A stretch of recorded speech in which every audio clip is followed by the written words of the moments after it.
We make the connection between the tube and the device. After connecting the gas, turn on the device from off to on.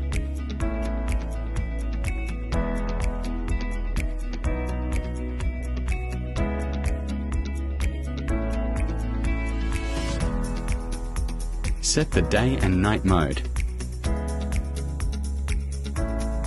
You can choose 2, 5, 10, 15 or 30 minutes.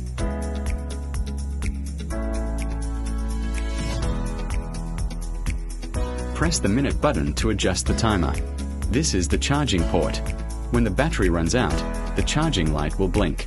If the light blinks, connect the device to charge. When the timer ends, the device first draws gas from a cylinder. If it does not draw gas, check the chamber below. It may be blocked. Remove the chamber and clean it gently by blowing.